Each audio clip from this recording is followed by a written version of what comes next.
kusema ya kwamba taifa letu linahitaji uponyaji, haitaji ugonjwa ingine ya maneno. We need healing in this country.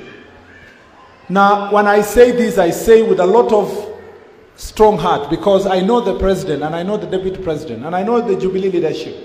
I know tulianzia wapi. Wale ambao unasikia wanapiga kelele sana, they were not with us in Nakuru. They were not with us when we were writing Jubilee agreement. They were not with us when we said, na mimi nilikuwa wakili wa URP, Kindiki akiwa wakili ya TNA. Na rais na naibu wa rais tumekaa nyumba moja nao. Wakatuambia mtuandikie huu mkataba. Na mkataba huu sio wa kushinda uchaguzi. Ni ya kuunganisha wa Kenya na kuleta uwiano na umoja. Now when we wrote that agreement in 2013, I can tell you as one citizen of this republic, haiwezekani tena kiongozi yoyote aweze akaingia katika uongozi kupitia umwagikaji wa damu ama ugawaji wa watu wa Kenya.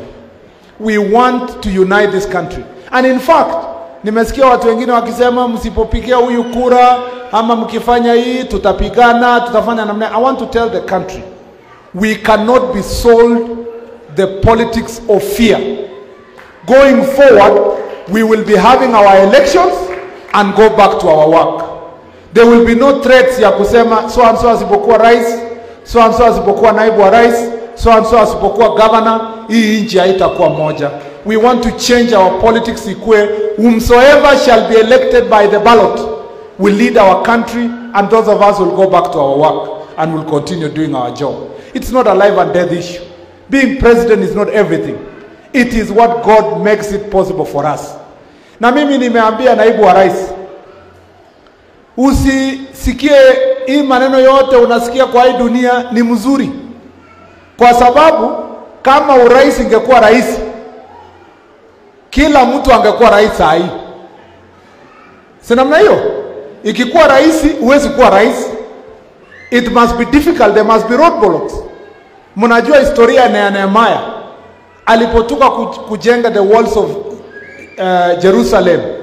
In Nehemiah chapter 4, there was a man called Tobias and Sanballat, wenye walikuja wakamwambia uwezi shinda, hata hii building unajenga haitasimama, na hata yenye umeshajenga tayari kama mbwea ikisimama kwa hiyo building itaanguka.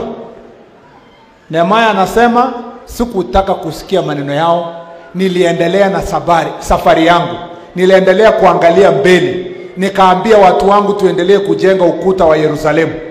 Na in Nehemiah chapter 6, Tobias and Sanballat came back, wakaona huyu Nehemiah kumbe asikii discouragement, tuteke yeye tumwambie come from the wall kuja hapa to the valley tufanye consultation. Nehemiah akasema he will not enter into a conversation that is in vain.